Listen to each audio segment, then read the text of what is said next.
agreement to release the Korean citizens to the Korean government earlier this week. They were supposed to depart on Wednesday, but it does appear that the departure was delayed because at some point Trump decided that maybe it would be okay for the South Koreans to stay in the U.S. and train American workers.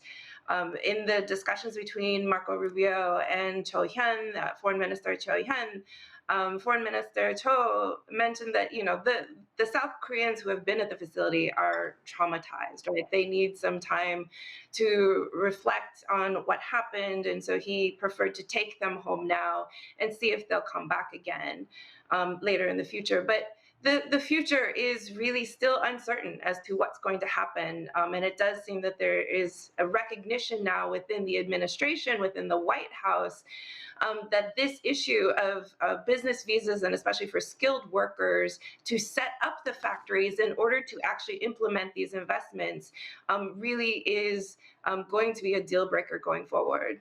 Jenny, is this too little too late trying to, I guess, ease over what was really becoming quite the political firestorm in Seoul? We know there are a lot of protests, people seeing hundreds of its citizens wearing handcuffs and leg irons. It's not something you recover from overnight. A lot of damage has been done. It's had a very chilling effect in South Korea. I think it really calls into question, does the right hand know what the left hand is doing? And it really has made a lot of South Korean companies rethink what it means to invest in the United States. It's soured public opinion, South Korean public opinion about why South Korean companies should be investing in the United States if they're going to be treated this way. And I think it's going to be very difficult in the future, as part of these investment packages, to get actual investment commitments from South Korean companies going forward, especially if there isn't some special visa status. But it may be hard to get workers to come back even under those visas. Yeah, let's talk about some of these visa challenges and the damage that has been done. How difficult is it going to be? Because remember, this raid happened, just a couple of weeks after the South Korean president and Trump met at the White House. So the timing is really suspect. Yeah, it was 11 days after the summit, and it really was a shocking development. It's clear that ICE was using this as an example to other companies. They were boasting it as their largest single facility raid.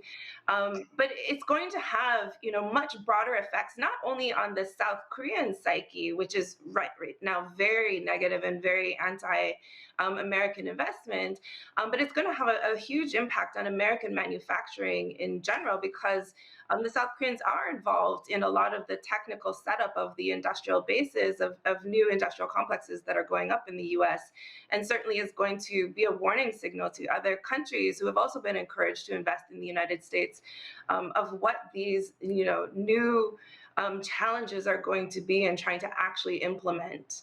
Yeah, and Trump, for his part, in his punishing tariffs and trying to hold various nations' feet to the fire, he's been trying to get them to have investment in the United States. And we know that Seoul had agreed to invest some $300 billion. What is it going to do to that massive investment? It's really hard to say right now, and unfortunately, there was no greater clarity during the Lee Jae-myung Trump summit, which we were hoping that there would be, hoping to see.